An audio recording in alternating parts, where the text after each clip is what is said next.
So, those of you who had the chance to kind of have a conversation with Father Greg or kind of hang out in his office know that he has tons of stories.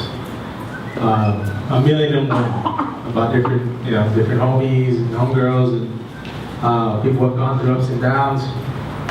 I remember about a little bit over a year ago, we were having a conversation in his office about a trainee. He was telling me a little bit about him. He'd known him since he was a youngster. And so yeah, he went through this and that, and he was in my book. That book, the book. And then he looked at me and he's like, yeah, like you read it. And I said, no, I'm sorry, I haven't read the book. And so I was like, well.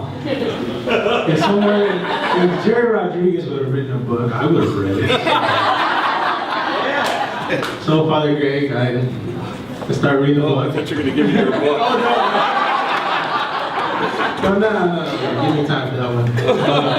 But yeah, I'm on chapter 4 now, so I just kind of decided that since I have some time off, I could go ahead and just, do some good reading. So, but one of the stories, and so far what I read, the one story that grabbed me was a story about one of his spiritual advisors, about how this man took some time off because his father was sick. He was sick of cancer, and he took a leave. He's like, I'm gonna take care of my dad. And so this man would take care of his father. He would put him in a bed, and he would read to him. And then his father would just stare at him with a smile on his face. And it's kind of like one of those things like when your parents have that look at you, like they just look at you. And this past weekend, I was fortunate to have my dad. He came to visit me. He lives in a small border town in Mexico. And he surprised me. He called me on Friday. I'm here at work because I'm here. So, okay. All right. So, good. I'm happy. And, he's going to be 78 this month. He got in his beat up little truck, drove 6 hours because he wants to see his mijo, and he has cataracts and, his knees are hurting him, but he's like, I'm determined to go and spend some time with my son. And so this weekend, we spent a lot of time talking. And 90% of our, time we were just talking, catching up on things, and and there were a couple times I saw him kind of staring at me.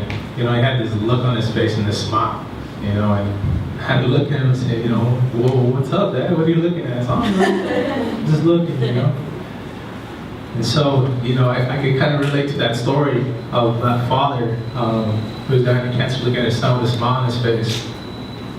And then recently, last week, Charles Segura, we call him Carlo, Carlitos, call him Chucky, he came to my office and he looked really stressed out and just kind of overwhelmed. He was kind of going through it.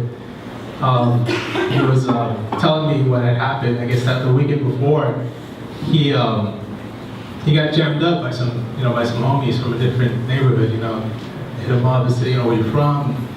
Of course, his old reflexes came out. I'm from so and so, and then they saw it as a form of disrespect, and one thing led to another, and one of them stopped him.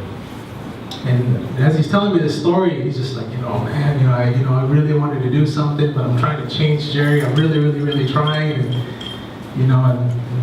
so guess what I did is just took my shirt off, wiped my face, and I said, Dispensa, I'm sorry. And he walked away. And so when he said that, I looked at him with that smile, with that grin. I looked at him, He's like, yeah, I bet you felt like a punk. So yeah. So I told him, well, today you're not a punk. Today you're my hero. That's right.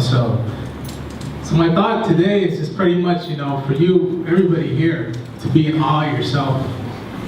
To be, because we're in awe of you. We think you're beautiful. We think you're brave. We think you're courageous. These little stories are really important to us. And so, I'm gonna end my thought with this quote from the famous Father Greg Boyle.